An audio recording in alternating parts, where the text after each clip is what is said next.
Welcome to Talk About Topeka. I'm Chris Schultz. Tonight is all about Michael Hooper. He's a partner at G-Trust Financial and the former business editor of the Topeka Capital Journal. We're not afraid to address any problem in Topeka tonight, so bring it. This episode is sponsored by the WIBW channels and Field of Greens, downtown's best spot for hot soup, homemade chili, and fresh baked potatoes all winter long. It all starts right now.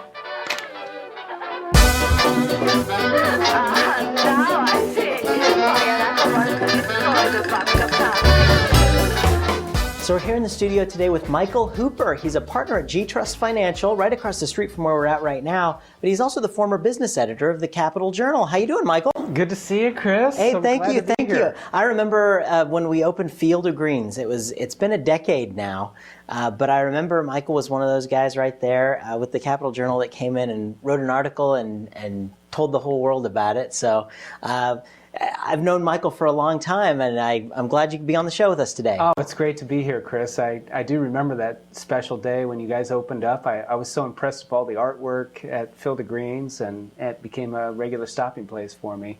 But yeah, it's great to be here. I've seen several of your shows. You're zany, you're funny, you're interesting. It's a nice live wire in Topeka. Thank you very much. I've been called a lot of other names, too. Well, Michael, right now you're with G-Trust Financial, which just recently moved in across the street from where we are in the Tinkenville building here. I love being there. It's a great company. G-Trust Financial Partners was founded about 20 years ago. Originally started downtown, and then they moved to Wanamaker Road for about 15 years. Wow. And then in 2009, Daryl Kraft, Mike Fox, and Mike Wilson looked for a place to buy and acquire, and finally found a place downtown. And they bought the old Carlin building at 9th and Kansas and renovated it. And G-Trust moved in the spring of 2010. We still feel like we're brand new back to Topeka, downtown, but it's a wonderful community downtown. I sense, I love knowing our neighbors, our friends. There's, like I said, there's a sense of community down here. Wanamaker Road really didn't have that sense of community. It's lots of concrete, lots of traffic out there, no place to really walk. Here, there's, just a few steps away from the state capitol. You can sit on the green, out on the lawn, and enjoy the sunshine, have a picnic. There's lots of things going on in downtown Topeka, so a lot of great things people take for granted, I think. Yes. Yeah. So, well, and so what do you guys do at G-Trust? I want to get a little bit of that. G-Trust is a full-service financial planning firm. We do asset management, financial planning. We also do tax planning, and we help people administer trusts and estates. We're regulated by the State Banking Commissioner. G-Trust is an independent trust company. We're not beholden to any one set of mutual funds or stocks. We are a fiduciary. We do what's in the best interest of our clients. We charge basically a flat fee for that. And it's a fee for service, essentially. We don't make our money on commissions. We don't have any incentive to churn your account or anything like that. Every customer of G-Trust gets their own account, and it's nothing is commingled with others. Cool. And so it's a great organization. It's locally owned, and we probably manage a little over $500 million under management, and we have clients in many states, and we have 5 offices in the state of Kansas. Very cool. Very cool. And is Topeka the headquarters of it? Yes, the Topeka is the headquarters. However, a division in Overland Park that is in charge of financial planning and tax planning. So we feel like they're really close because we depend on them. Absolutely. They're great people too. So, but we have some tremendous skills and qualifications at G-Trust.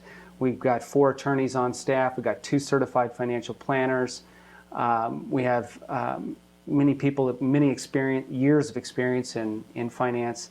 So real joy to work there, and I love working with our clients there. And it's great being downtown, like I said. And being downtown, you have a really interesting perspective, because for a very long time in Topeka, as I said, you were the business editor of the Capital Journal, so you got to talk to a lot of the businesses that opened up, and you have a really interesting perspective. I want to get to that, talking about downtown. What are your feelings with what's been going on? Well, I think downtown is a very important part of Topeka. This is, as a business editor, I went on numerous trips with the Chamber of Commerce to visit successful downtowns. We went to Springfield, Missouri. We went to Lincoln, Nebraska, Omaha, Nebraska, Oklahoma City, Oklahoma. These are all communities with successful downtowns.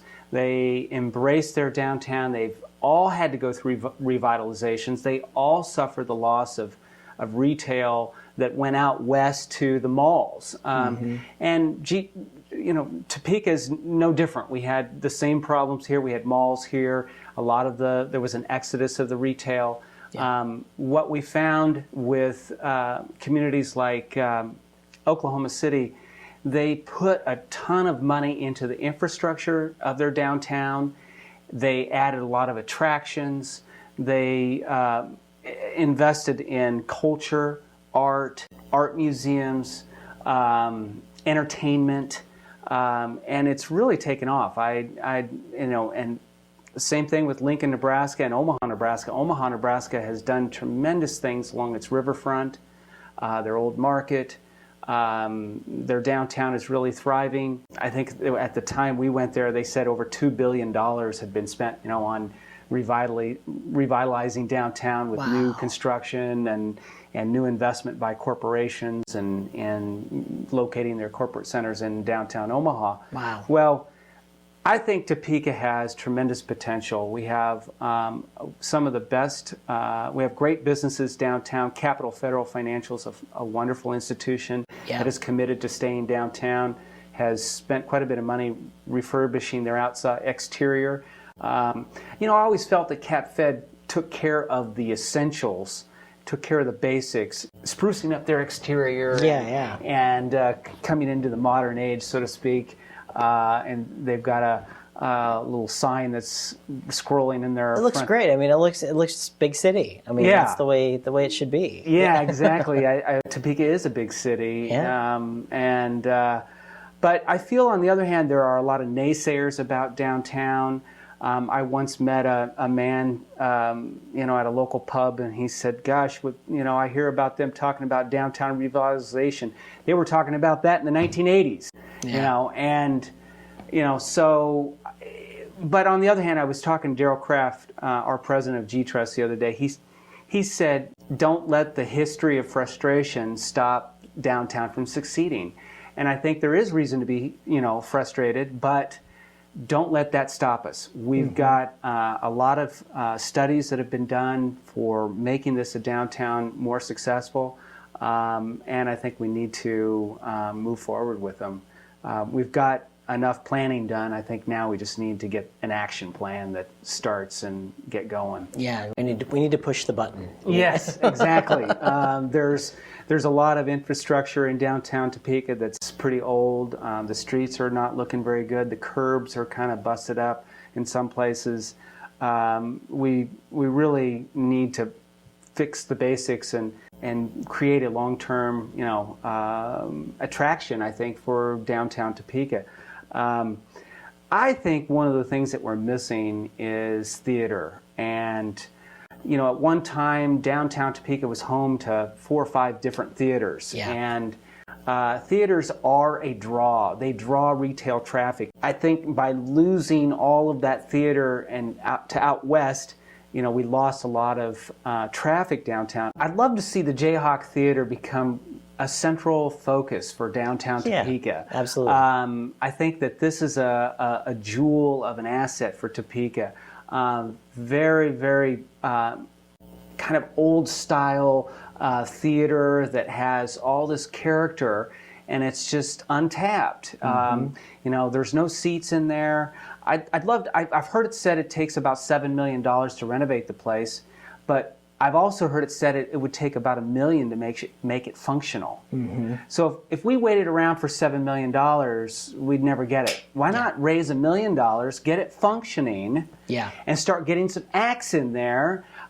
Let's have our own version of La Cage La Fall, or our own theater. We can maybe have Phil Grecian write our own screenplay for the Jayhawk. But I think Topeka has plenty of actors and actresses who would love to participate in something special like that. There's an amazing amount of talent in Topeka. I think, there's not a lot of the distractions that stop other people. So I think they can be a little bit more passionate about whether they're an actor or a singer, or, there really is. Yes, I think that I feel like there's all this underground activity that takes place in Topeka that doesn't ever hit the headlines. There's all these, people that work underground for a long time before their vision really ever, ends up getting any prominence. And I think, a good example of that would be, some of the stuff that's happening downtown.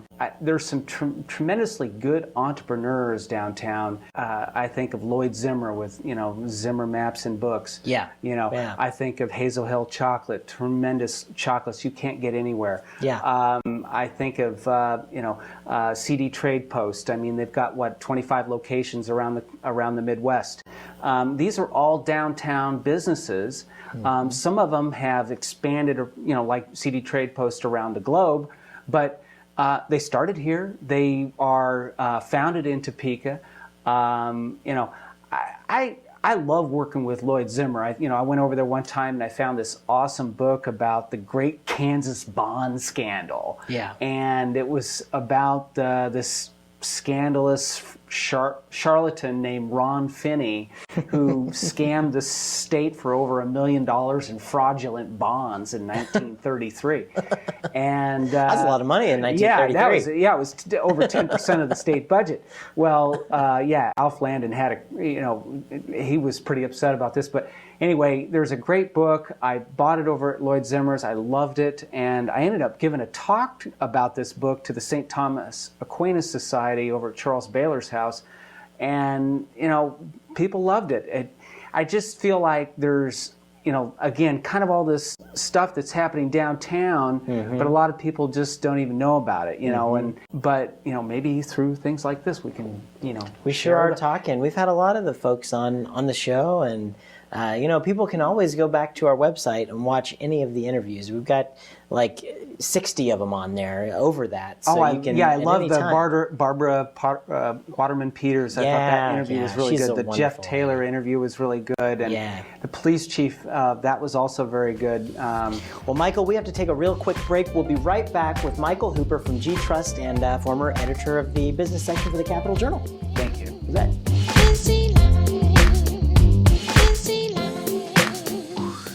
I think the dialogue needs to keep going in a positive way. We've got so many naysayers in this city.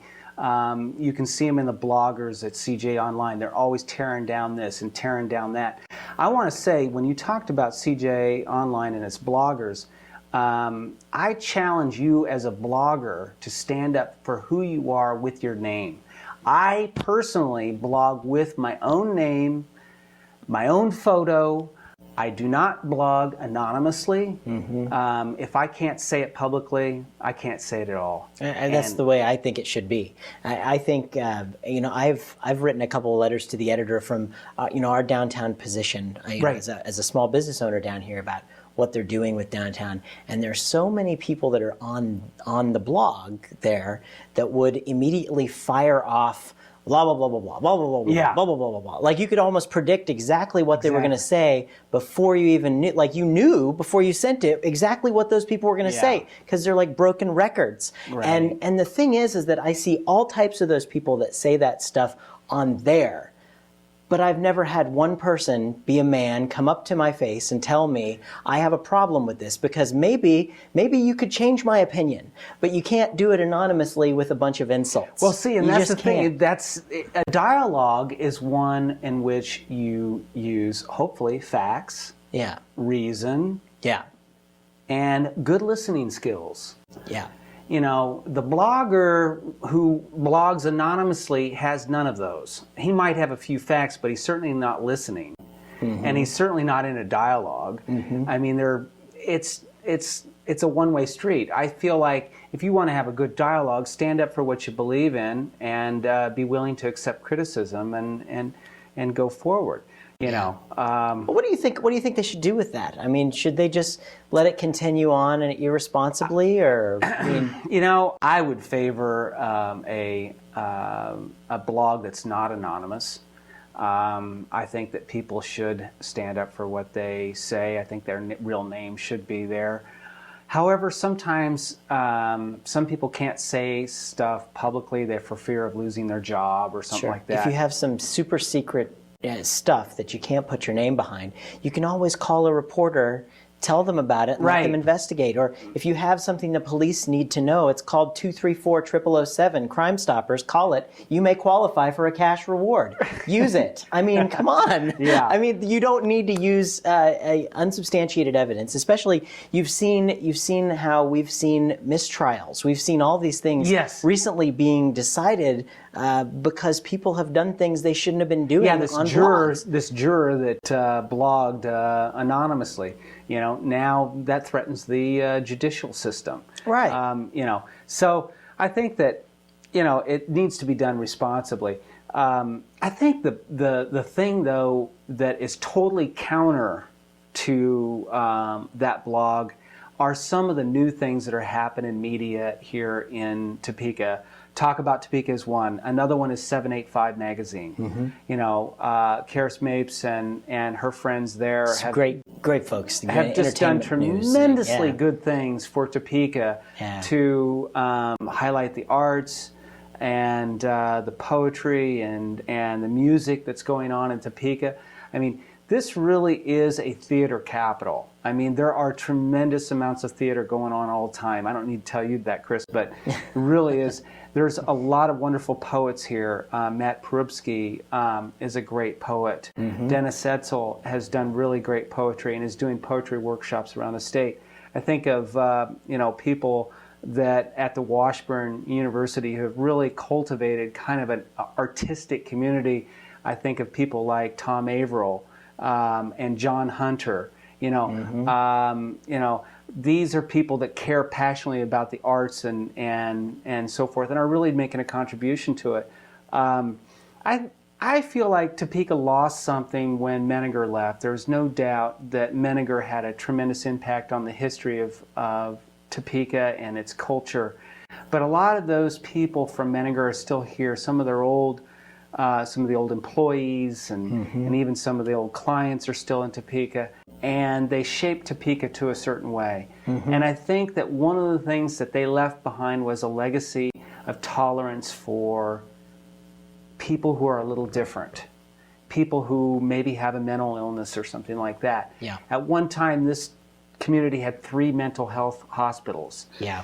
And so, you know, they kind of, Topeka was the mental health capital of the world. Well, and a lot of people would just say, you know, this person has a problem, we'll give them a one-way ticket to Topeka. Yeah. Ship them here on a bus, and then, you know, they'd be going to a hospital here. Yes.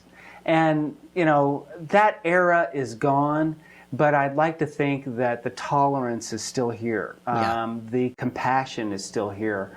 You won't find it in the bloggers at CJ, but you'll find it in the community, quietly, people going about trying to take care of one another. I mean, you look at what's happening. Those people that are doing good don't have the time to be blogging on CJ. I know. You don't see, you know, people like Barry Feeker on there, you know, blogging and saying nasty. No, Barry Feeker's a great guy, good for Topeka, and, you know, doing a great job of running the Topeka Rescue Mission. And I'd like to give a little bit of plug for NOTO. They totally deserve that. I mean, everybody that's been a part of Noto. Yes, I think they've surprised all of the skeptics in this community by putting together a street in Topeka that is full of art and culture and livelihood and music. And you go there on a first Friday, and then there's might be 1,000 people down there. Yeah. I toured some of the galleries down there recently, and just fell in love with the work. You know, I feel like there are artists who are putting their money where their mouth is, who are making steps to create new studios and doing some things. And I think that, you know, this is proof that Topeka has the talent, it has the wherewithal. You know, why can't we do that for downtown Topeka? You know, we need to just take it to the next level. We've done it many, many times. If you think about this, there are so many projects and things that the naysayers have beaten to death as soon as they come out. Right. And Noto. Yeah. They have a little egg on their face there, you know, with the fact that Noto's they're thriving, they're doing very well. Yeah. I mean, when Topeka Civic Theater moved from North Topeka, right, from that rickety old warehouse that had so much charm that we all loved, to now the facility that has 2 beautiful theaters in it. Wow. I mean, you look at that change and how the community came behind that idea. The Kansas Children's Discovery Center. I mean, look at all of the things that people said were never, ever going to happen. And because there were people in this community who worked really hard for it, they've proven you wrong. Yeah, exactly. And I think Joanne Merrill from Discovery Center, I saw her the other day. I said, how you doing? And she says, great, I've got to write a grant project, you know, I've got to write a grant proposal. And, you know, it was like 9 o'clock at night, and she's down there hustling for this. Yeah. But, you know, God bless her. You know, Topeka's lucky to have people like her who are dedicated. You know, the Discovery Center is a very cool place. I've had people from out of state come to Topeka, stay at my house, and go to the Discovery Center and just love it. Yeah. And my sister-in-law, Holly, and her girls came down one time and really loved it. But, you know, I think that again, there's a kind of an activist mentality in some of the people in Topeka. They're willing to get active. They're willing to get involved and make a difference. I think those are the kind of people that we need to have in leadership. We need to have doers, not just talkers. You know, Mike Fox is a great example of, you know, a doer. He gets things done. I spent a little time visiting with him recently, and, you know, he's concerned that we put all this effort into this plan for revitalizing downtown, and he's afraid that the city council is going to just nix it. Well, we can't stop it now. We need to take it to the next level and get the project done.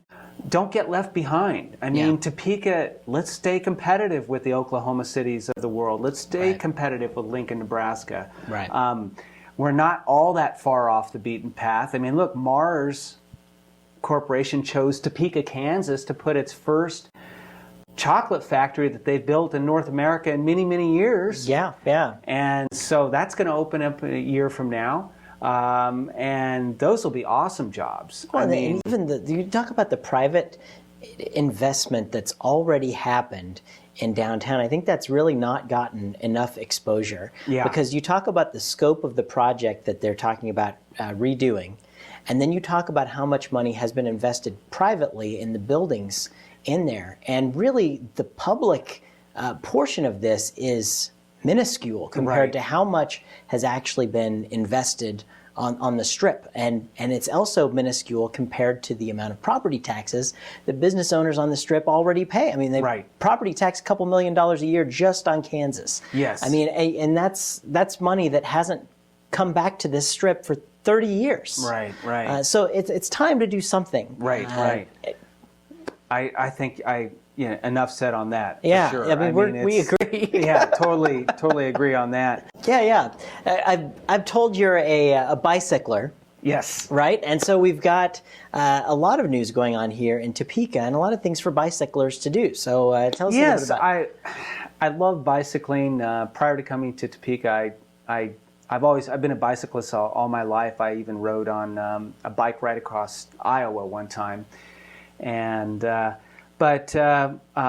Topeka's bicycling community has really prospered here in the last several years, and the trails have really expanded. I think the city, the county, and the state need to be commended for building hundreds of miles of trails in and around Topeka.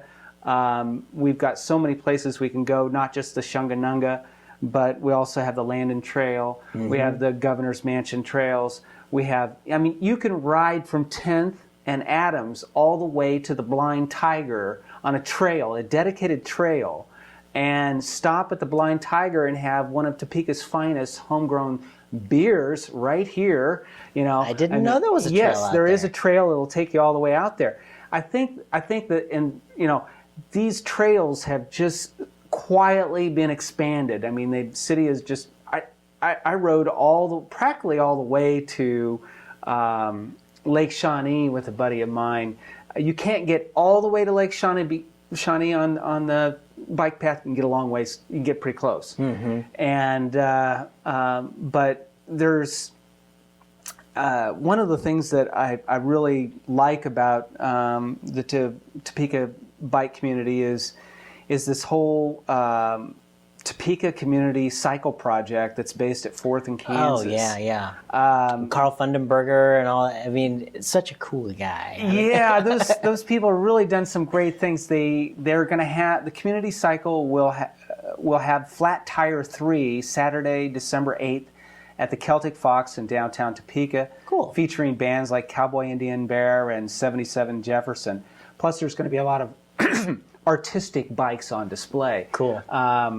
And I see a lot of energy going into bicycling. Not just because people want to get fit, but I think they're also thinking, I got to conserve energy. Yeah. How can I reduce my carbon footprint? Yeah. And for me, I love hopping on my bicycle and riding to work, or just going, to the local pub, or, sometimes I'll even go grocery shopping with my bicycle because I've got saddlebags, and I'll just load up the saddlebags with groceries and head home. So, Cool. Topeka's really come a long way in the bicycling area, and I think we, with a little bit more work on the trails, we're going to have the best trails in Kansas. Absolutely. And we talk about how do we expand all of those things, and one of the agencies that we've had around here is Go Topeka. Yes. And I want to kind of talk a little bit about that. Your background is in business here. What do you have to say about Go Topeka? How's it functioning? Well, I remember when I came here in 1999, there was a little movement to get Go Topeka going, and the Pat Michaelis, a local entrepreneur, he spearheaded this group to get the sales tax passed by voters. And then, and I remember it barely was approved, I think by 49% to 51%, and approval 51%. But then voters went ahead and reapproved it again, extending it for another 10 years. And that second vote won by almost a landslide. And I think it's because Go Topeka was able to prove to themselves, hey, we brought Target here, we've been able to get in some big projects, we've been able to expand some things. And so since then, obviously the biggest one would be the Mars Corporation, building the chocolate plant here. But I just visited with Doug Kinsinger last week, and he mentioned that Topeka is in the running for 33 economic development projects right now. Wow. And Topeka is actually on the short list of a number of them. Wow. And of those projects, 21 are new companies that don't exist in Topeka, and 12 are existing companies here in Topeka. Doug told me it's the largest portfolio we've ever worked on in history. And I think that says something about Topeka being on the radar in the economic development world. these sales tax dollars are vitally important because Topeka needs, or the city needs a pot of money to compete with. I mean, I'm not sure that Mars would locate here without a competitive offer. In this case, we gave them free land and some incentives to create jobs. But that will come back to us tenfold. I mean, they're spending over $200 million building this plant, and that money's coming in Topeka. That's going to be on the tax rolls eventually. We'll get some profits from it eventually. Back to the community. But I think so yes, Go Topeka is vital to growing Topeka. We even just maintaining Topeka, it's vital. Well, where do you think we'd be if we never would have passed Go Topeka? I mean, if we've never passed that sales tax for that, I think that I don't think we would have Target. I'm not sure we would have Mars. I'm not sure we would have a lot of projects that we have in Topeka. As part of that sales tax package, when it passed through, I believe some of the money is used for roads and infrastructure. And some of that, obviously, we've built out a lot of new roads in the last 5 or 6 years, and I see the county and the city are planning on more road construction in 2013. I think that there's no question we need to remain competitive, and Go Topeka is vital to that effort.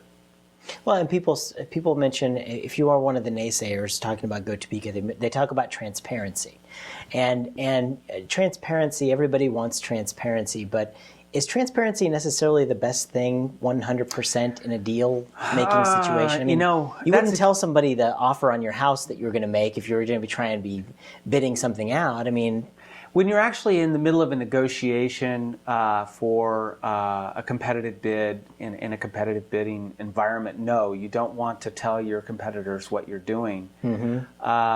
However, it's a tough call because it is public money, so the public does have a right to know what is being done with it. But and there is accountability with that. I mean, Go Topeka has reports that are public. They can tell you where they've spent their money and so forth. But the actual deals that they're working on, they're pretty hush-hush about. I knew about something happening with a big project before Target was announced, but I didn't know it was Target. Until it was actually a done deal. And I was business editor at the time. The last person they want to know, what they're doing is the somebody business who's going editor. to publish it.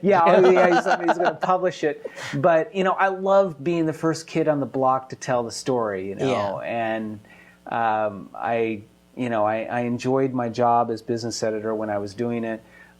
It was a great job, but unfortunately, the Topeka Capital Journal got rid of its business page and kind of reduced its business coverage, and I spent a lot of my life working on investments on my own, and I went back to school to study financial planning, and G-Trust has just been a great home for me, since then. Absolutely. And so I'm glad to be there.